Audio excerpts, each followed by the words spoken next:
ब्रह्मानंदं परमसुखदं केवलं ज्ञानमूर्तिं द्वन्द्वातीतं गगनसदृशं तत्त्वमस्यादिलक्ष्यम्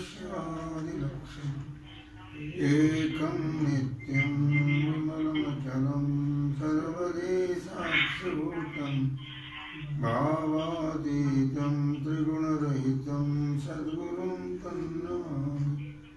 गुरुर्ब्रह्मा गुरुर्विष्णु गुरुर्देवो महेश्वरः गुरुसाक्षात् परब्रह्म तस्मै श्रीगुरवे नमः। शङ्करं शङ्कराचार्यं केशवं बादरायणं सूत्रभाष्यकृतौ वन्दे भगवन्तौ पुनः पुनः। दयांचे किरिया स्मरण ओ ये सकल विद्यांचे अधिकरण तीर्ची वंदो श्रीचरण श्री गुरुंचे।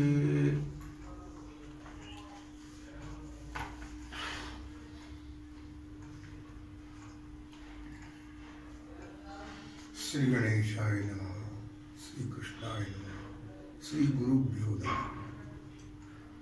तरंग पहिला, पाठ क्रमांक 4। काल आपण परमपूजनीय शाक्रे महाराजांनी केलेले जे मंगल आहे त्याचा विचार केला। आज श्री परमपूजनीय निश्चलदासजींनी केलेले जे मंगल आहे त्याचा विचार आपण करतो आहोत। जो आनंद सत्य प्रकाश विभू आणि आधार नाम रूपास बुद्धी न जाणे आणि जाणेही त्यास तो अपार शुद्ध परमात्मा मीची असे। या ठिकाणी परमपूजनीय निश्चलदासजीनं वस्तु निर्देश रूप मंगल केलेला आहे। अर्थात मंगलाचे 3 प्रकार आहेत। एक वस्तु निर्देश रूप मंगल, एक नमस्कार रूप आणि एक आशीर्वाद रूप। क्रमांकाने आपल्याला पुढे येणारच क्रमाने ते वस्तु निर्देश रूप मंगल म्हणजे निर्गुण किंवा सगुण परमात्म्याचं जे परमात्मा रूप कथन करणं परमात्म्याचं त्याला म्हणतात वस्तु निर्देश रूप मंगल। वस्तुनाम परमात्मा, त्याची 2 रूप आहेत, सगुण आणि निर्गुण, आणि त्याचं कथन करणं नमस्कार रूप मंगल। ईश्वराला वंदन करणं याला म्हणतात नमस्कार रूप मंगल। आशीर्वाद रूप मंगल आपली किंवा शिष्याची जी वांछित वस्तू आहे, इच्छित वस्तू जी आहे ती प्राप्त व्हावी त्याकरता ईश्वराची केलेली प्रार्थना त्याला म्हणतात आशीर्वाद रूप मंगल। या ठिकाणी वस्तु निर्देश रूप मंगल केलेलं आहे। अर्थातच काल आपण प्रस्थानत्रयीचाही विचार केला। प्रस्थानत्रयी म्हणजे काय तर ब्रह्मात्मैक्य ज्ञानोपदेशाचं किंवा ब्रह्मात्मैक्य साक्षात्काराचं साधन त्याला म्हणतात प्रस्थानत्रयी।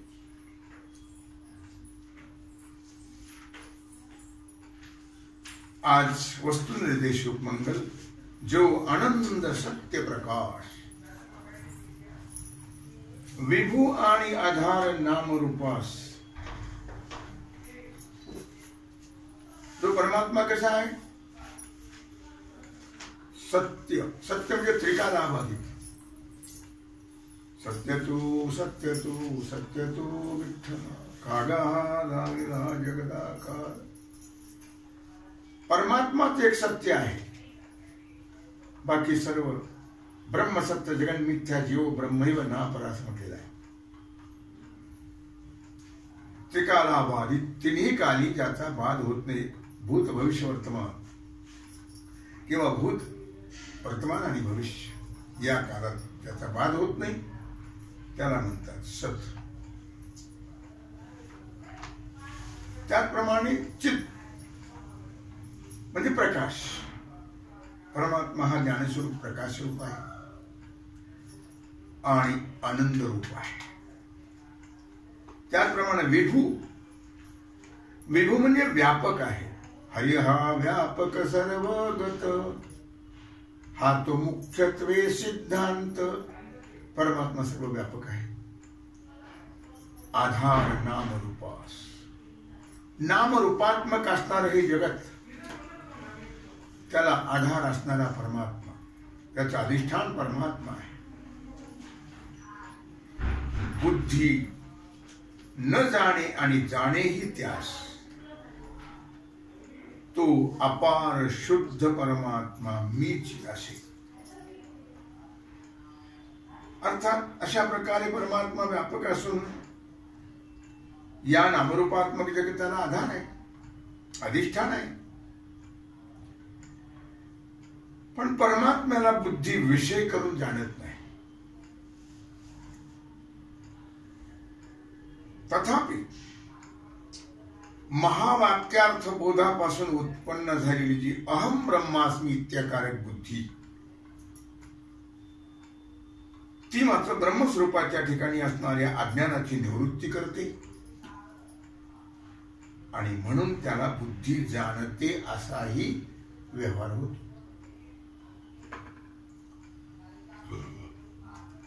असा जो परमात्मा, तो अपार शुद्ध परमात्मा मीची असे. परमात्मा आणि परमात्म्याचं नाम दोन्ही शुद्ध आहे.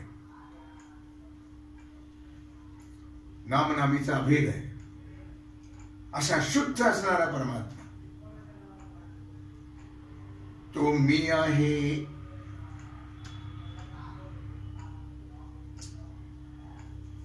माझे अपार स्वरूप समुद्रावरती जणू तरंग ब्रह्मा विष्णू महेश गणपती, सूर्य चंद्र वरुण यम मिरविती, देवी कुबेर ही तैशीची. असा जो माझा अपार स्वरूप सागर, त्यावरती ब्रह्मा म्हणजे ब्रह्मदेव, भगवान विष्णू, भगवान शंकर, गणपती, सूर्य चंद्र वरुण यम देवी कुबेर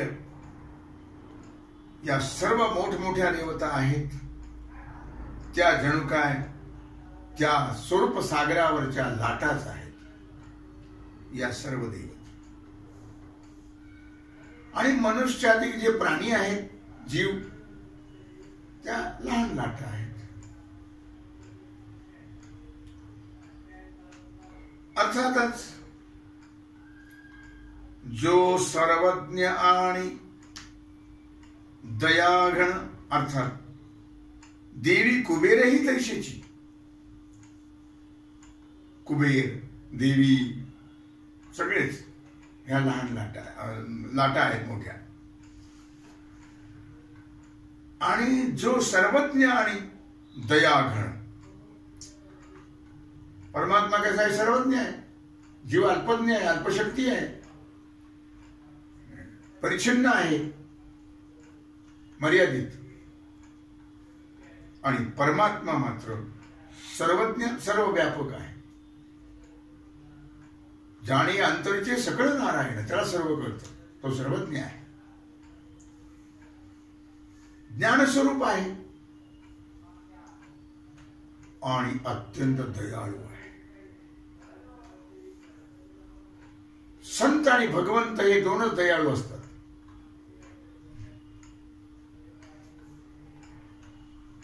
कनवाळू कृपाळू भक्ताला गी मोही, गजेंद्राचा धावा तुवा केला विठाई, पांडुरंगे येओ पांडुरंगे. दयाळू आहे, दयेचा सागर आहे. तुका म्हणे हा तो दयेचा सागर, उतरील पार भव सिंधू. परमात्मा हा दयासागर आहे आणि संत एक दयाळू असतो. संत दयाळ दयाळ करती भक्तांचा सांभाळ. अर्थात म्हणून मुनी ज्याचं सदैव चिंतन करत राहतात,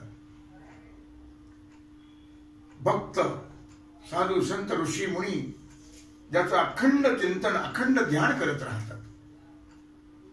पांडुरंग ध्यानी पांडुरंग म्हणी, जागृती स्वप्नी पांडुरंग.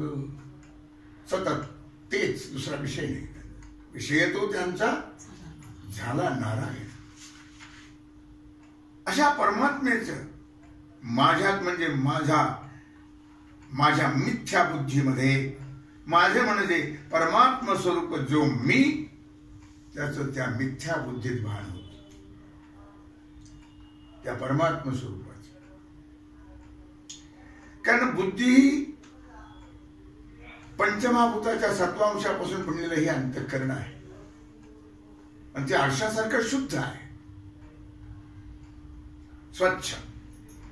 म्हणून परमात्म्याचं प्रतिबिंब रूपी भान होण्याला ते बुद्धीचे योग्य आहे. परंतु ती अविद्याकारी आहे, म्हणून मिथ्या आहे बुद्धी. आणि त्या मिथ्या बुद्धीच्या उपाधीमुळे होणार जे परमात्म भान तेही मिथ्याच.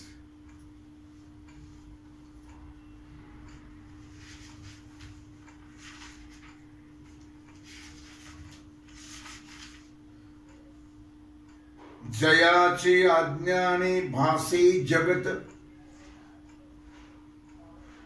जसा दोरीवरी सर्प दिसत.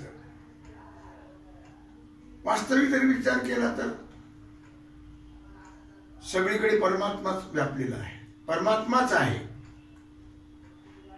पण जसा दोरीवर आम्हाला सर्पाचा भ्रम होतो,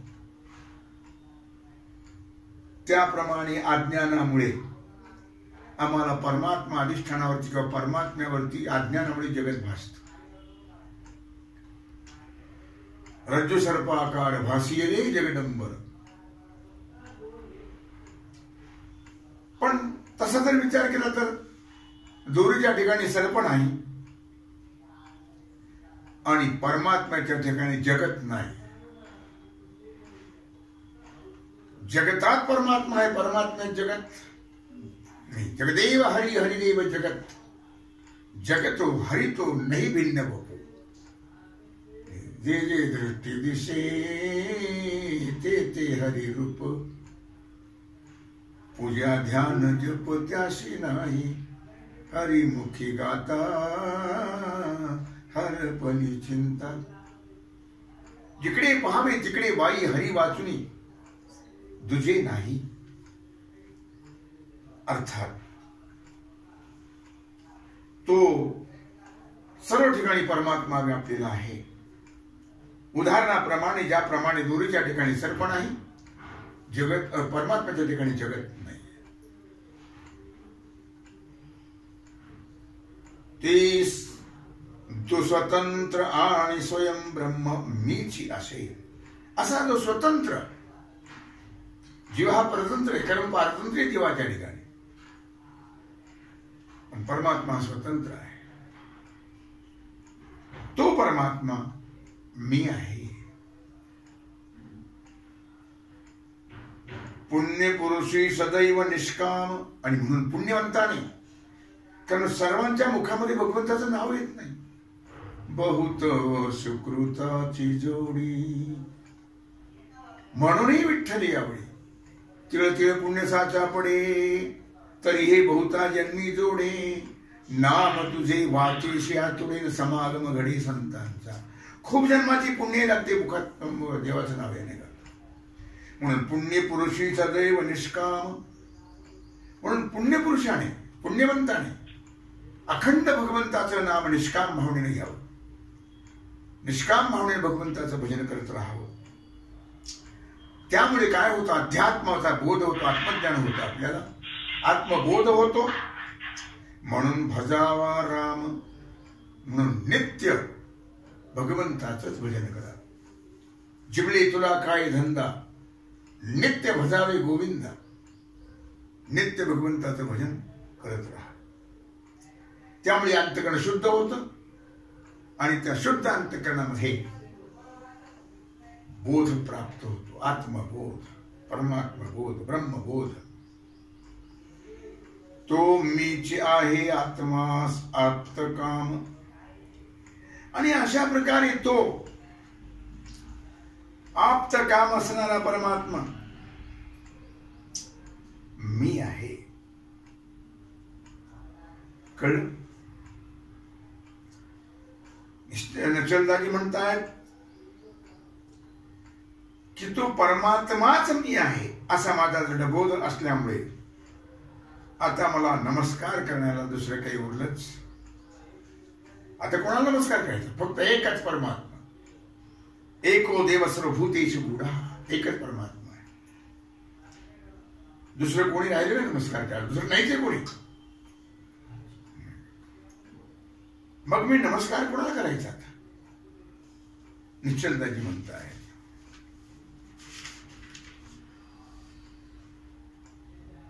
शास्त्रात श्रेष्ठ शास्त्र वेदांत तत्प्रमेय जलसार सिद्धांत ज्यात आहे ती अति विस्तृत असा विचार सागर कथितो. आता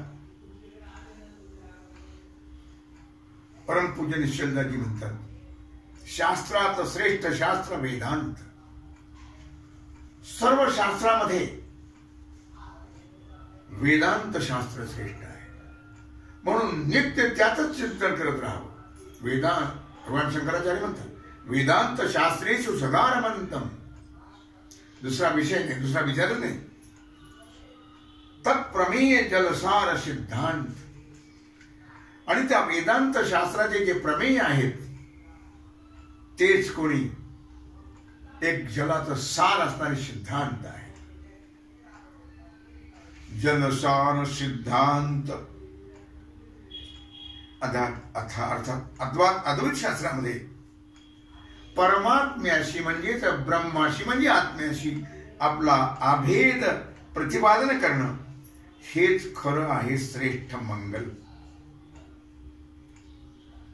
आणि त्याचप्रमाणे प्रथम ओवीच्या पूर्वार्धाने म्हणजे स्वरूप लक्षण आणि पुढे 5व्या ओवीमध्ये किंवा 5व्या ओवीच्या पूर्वार्धामध्ये तटस्थ लक्षणाचा विचार केला आहे. स्वरूप लक्षण हे कधीच बदलत नसतं आणि तटस्थ लक्षण हे बदलतं.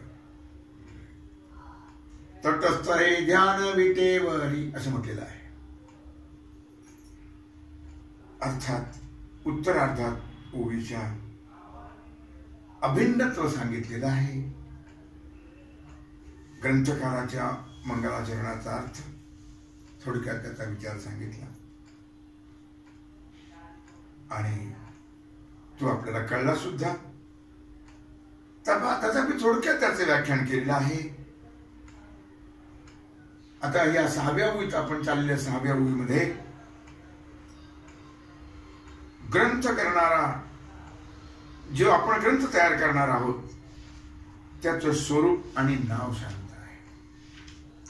शास्त्रात श्रेष्ठ वेदांत शास्त्र. सर्व शास्त्रामध्ये श्रेष्ठ वेदांत शास्त्र आहे आणि वेदांताचे उत्कृष्ट सिद्धांत हेच कोणी एक उत्तम जल अशी कल्पना करून वेदांत शास्त्राचं अत्यंत सोप्या युक्तीने सिद्धांत रूपी जलाचा साठा ज्याच्यामध्ये आहे युक्तायुक्त असा ग्रंथ म्हणजे विचाराचा सागरच आहे अशी कल्पना करून या ग्रंथाला विचार सागर हे नाव दिलेलं आहे. ज्याशी पाहुणी आनंदती साधक जरी ग्रंथ आहासी सूत्र भाष्य वार्तिक तथापि स्वभाषी पती शोपपत्तिक करीतो कळावया अज्ञान. अर्थात अहो पण म्हणले वेदांत शास्त्राची मूळ सूत्रे भगवान महर्षी व्यासाने केलेली आहेत. त्याचंच नाव आहे ब्रह्मसूत्र आणि त्याच्यावरती आद्य गुरु भगवान शंकराचार्यांनी भाष्य केलेलं आहे. त्या भाष्यावरती श्री सुरेश्वराचार्यांनी वार्तिक लिहिलेलं आहे.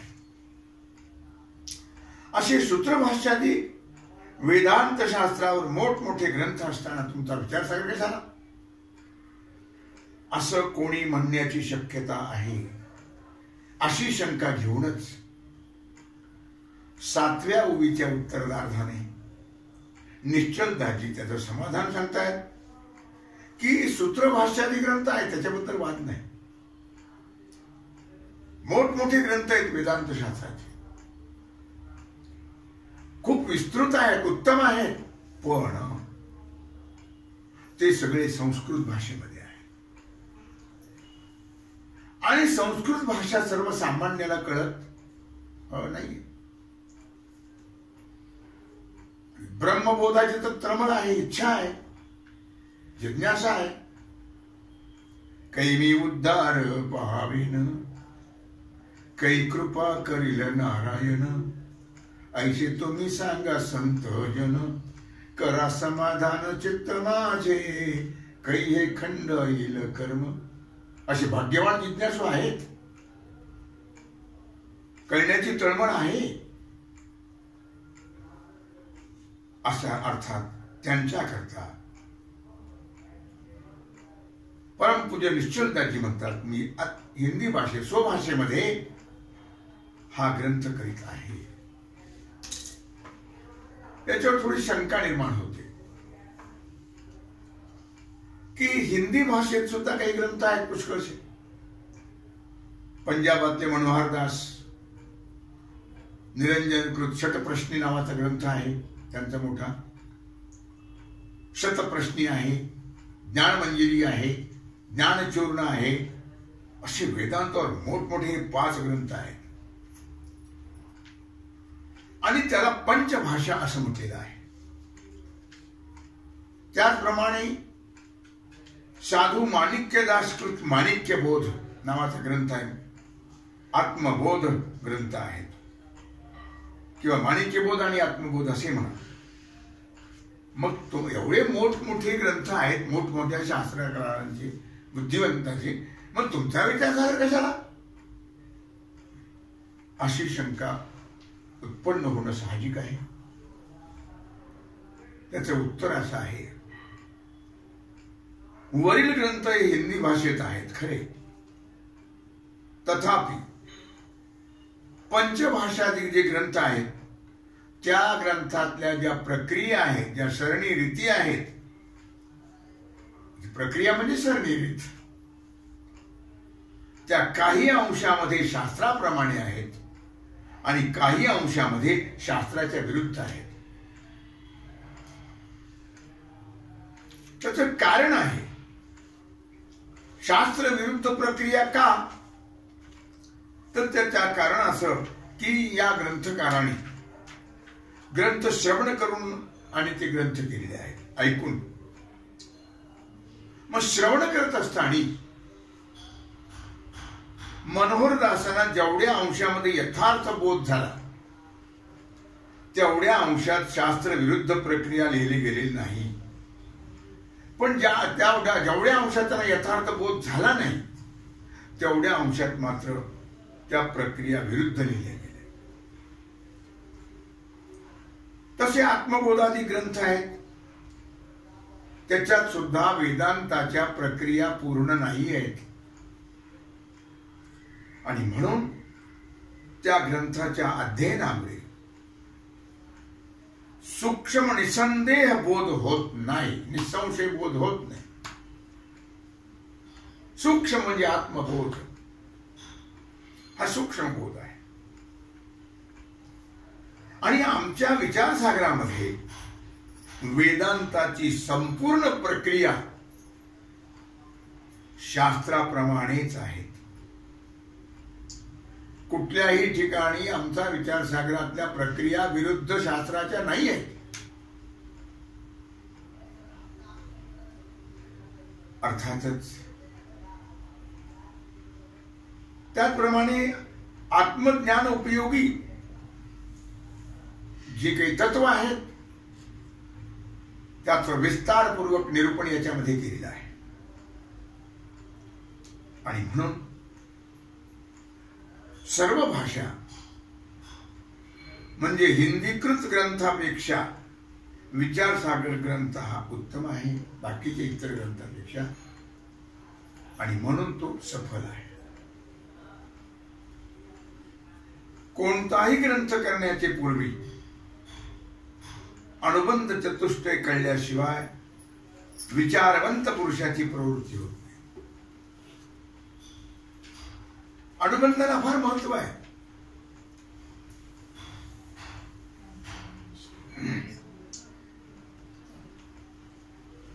अनुभज्ञाती अनुबंधा,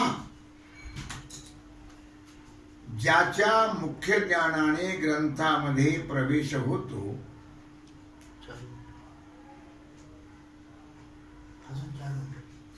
त्याला म्हणतात अनुबंध.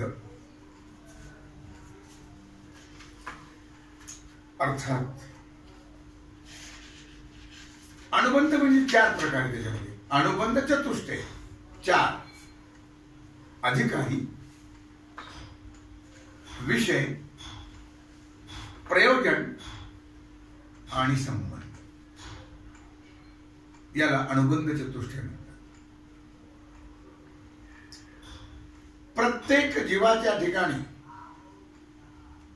मानवी प्राण्यांच्या ठिकाणी किंवा मानवी जीवाच्या ठिकाणी अंतःकरणात निश्चितच तीन दोष असतातच: मल, विक्षेप आणि आवरण.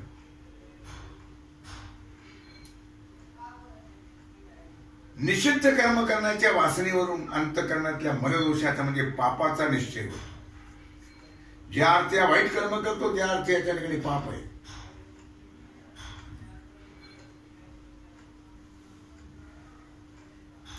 चंचलता आहे, चित्त स्थिर राहतच नाही. सगळ्या देवाला नमस्कार करायला नाही, सगळ्या देवाला. आणि सगळे देव म्हणजे एकच देव आहे, सगळा अनेक देव नाही आहे. पण त्याला समाधान वाटत नाही. इकडे पळून तिकडे पळून तिकडे पळून, ह्याचा ऐकल त्याचा ऐकल त्याचा ऐकल, डोक्यात काहीच नाही, सगळं रिकामच. चंचलता, स्थिर बुद्धीच नाही. चंचलतेवरून विक्षेपाचा निश्चय. समजा विक्षेप आहे त्याच्या ठिकाणी, भरगच्च.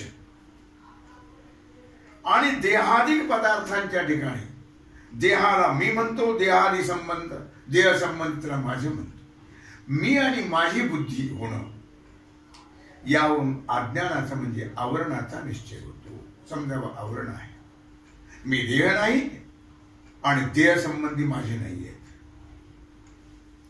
पण मी आणि माझी बुद्धी होणं याचंच नाव आहे आवरण दोष.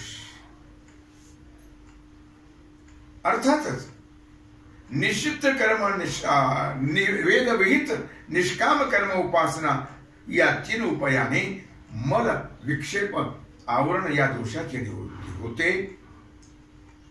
आणि म्हणून ज्या पुरुषाने या जन्मात किंवा पूर्वजन्मामध्ये निष्काम कर्म उपासना करून मल विक्षेप दोष घालवलेले आहेत आणि फक्त आवरण दोष निवृत्ती करण्याकरता जो साधन चतुष्टय संपन्न आहे तो आहे या वेदांत शास्त्राचा अधिकारी. अशा प्रकारे झालेली सेवा भगवत चरणी समर्पित करू. राहिला जो सेवेचा भाग आहे तो आपण पुढचा उद्या घेऊ.